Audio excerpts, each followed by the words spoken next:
আসসালামু আলাইকুম। ঈদুল আজহাকে কেন্দ্র করে সামান্য কিছু ঈদ সামগ্রী কিছু শ্রমিক ভাইদের মাঝে বিতরণ করতে যাচ্ছি। আমরা এখন যাচ্ছি নয়াচর বাজার থেকে 1 থেকে 1.5 কিলোমিটার পশ্চিমে নয়াচর বাজার নৌকাঘাটে। যাওয়ার কথা ছিল 4 জন, কিন্তু ছোট ভাই মোমিনুলের বারবার ফোন দেওয়া সত্ত্বেও ওর ফোনের সমস্যা থাকার কারণে ফোন ধরতে পারে নাই। ফলে বাংলাদেশ জামাতে ইসলামী যুব বিভাগের মনগঞ্জ ইউনিয়ন শাখার সভাপতি মোহাম্মদ জাহিদুল ইসলাম আঙ্কেল এবং সেক্রেটারি হাবেস মাওলানা মোহাম্মদ হুমায়ুন কবির সাদ্দাম আঙ্কেল সহ আমি যাচ্ছি নয়াচর বাজার নৌকাঘাটে। নদীর প্রাকৃতিক সৌন্দর্য উপভোগ করতে করতে আমরা পৌঁছে যাই ঘাটে। আপনারা যদি এই সৌন্দর্য উপভোগ করতে চান তাহলে আপনাদের আসতে হবে নয়াচর পুরাতন বাজার।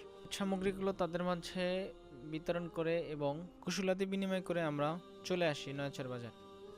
আমাদের জন্য আপনারা সকলে দোয়া করবেন, আমরা যেন এভাবে সামাজিক কাজে নিজেদের সবসময় নিয়োজিত রাখতে পারি। আর হ্যাঁ, আমাদের পেজটিকে আপনারা ফলো দিয়ে পাশে থাকবেন। পরে এসে দেখি মইনুল ভাই চলে আসছে, পরে ওর হাতে কিছু উপহার সামগ্রী বিতরণ করা হয়। সম্পূর্ণ ভিডিওটি দেখার জন্য ধন্যবাদ সকলকে। ঈদের শুভেচ্ছা জানিয়ে শেষ করছি। আসসালামু আলাইকুম ওয়া রাহমাতুল্লাহ।